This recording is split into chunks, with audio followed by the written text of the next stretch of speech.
What we are watching right now is not just the slow decline of a political movement.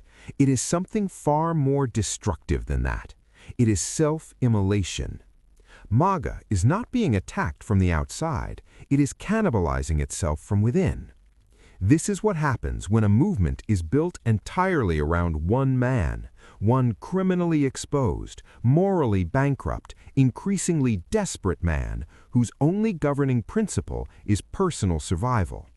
As that survival instinct grows louder, more erratic, more unhinged, the structure holding the movement together collapses. And that collapse is no longer theoretical. It is happening in real time, in public, and in full view of everyone paying attention. The old rule of MAGA was simple: you never attack your own. That rule is gone, completely gone. What we are seeing now is open warfare, podcaster against podcaster, faction against faction, power grab against power grab. The discipline is gone, the hierarchy is gone, the fear is gone. And fear was the glue. Without it, what's left is chaos. Donald Trump's grip on MAGA is slipping, not because his base suddenly found its conscience, but because they've started to see what he really is, a lame duck clinging to symbols, props, and distractions because he knows the clock is running out. That's why we see the desperation plays, renaming buildings, putting his name on coins, treating the presidency like a branding exercise instead of an office of public trust. These are not the actions of strength. These are the actions of someone who knows his authority is eroding and is trying, frantically, to freeze himself in history before history catches up to him. This is textbook authoritarian behavior. When the statues go up, it's because the fall is already underway. And as MAGA fractures, the damage spreads outward, straight into the heart of American institutions, especially the Department of Justice. Here's the paradox Trump created. By turning the Department of Justice into an extension of his personal legal defense team, he didn't make it stronger, he hollowed it out. When you staff the DOJ with loyalists, cronies, and former criminal defense lawyers whose sole qualification is obedience, you don't get efficiency, you get exhaustion, you get incompetence, you get fear. And fear is not a substitute for legitimacy. Right now, the Department of Justice is bleeding personnel at an unprecedented rate. Thousands of attorneys, analysts, and staff are gone. Not rotated, not replaced, gone. The pipeline is dry. Top law schools want nothing to do with a department that has been openly politicized, publicly humiliated, and stripped of independence. What's left is a skeleton crew, overworked, underprepared, and exposed. And the courts see it. Judges see rushed indictments, grand juries see half-baked cases, defense attorneys see opportunity. The asymmetry that once defined federal prosecutions, the overwhelming power of the government versus the individual, is gone. In many cases, it has flipped entirely. Now we are seeing something that was almost unthinkable a decade ago.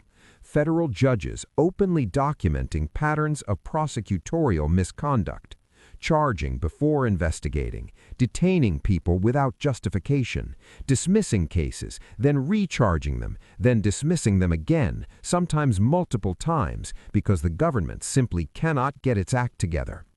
This is not strategy. This is collapse. And collapse has consequences. Donald Trump may believe he insulated himself with presidential immunity, and for him personally, that calculation may hold, at least in the short term. But immunity is not contagious. It does not extend to aides, attorneys, cabinet officials, and operatives who carried out unlawful acts in his name. Those people are exposed, and many of them don't seem to realize it yet. History is not kind to enablers. When the pendulum swings back, and it always does, it doesn't stop with the figurehead. It looks for facilitators, co-conspirators, the people who signed the briefs, gave the orders, looked the other way, or justified the unjustifiable. We've seen this movie before. Powerful officials betting everything on the assumption that the system will never correct itself, that democracy will never reassert control, that accountability will never return. That is a dangerous bet. Because once public trust snaps, once institutions are damaged this badly, the demand for restoration doesn't come quietly. It comes with investigations, with prosecutions, with consequences that don't care about past loyalty. And that brings us to the most disturbing part of all. This regime's survival strategy now appears to depend on permanent impunity, on blocking transparency, on violating laws openly and daring anyone to stop them. When laws passed by Congress are ignored, when victims are re-traumatized, when accountability mechanisms are dismantled in broad daylight, that is not governance, that is obstruction. And obstruction, by definition, implicates everyone involved. What we're watching is not strength consolidating, it is power rotting from the inside, a movement collapsing under the weight of its own lawlessness, an administration so focused on shielding one man that it has sacrificed credibility, competence, and the rule of law itself. The irony is unavoidable. In trying to escape accountability, they have multiplied their exposure. MAGA is no longer a unified force. The Department of Justice is no longer feared. The courts are no longer patient, and history is no longer waiting. This is the moment where consequences stop being abstract and start becoming inevitable. And the people who tied their futures to this bet may soon realize that the cost was far higher than they ever imagined.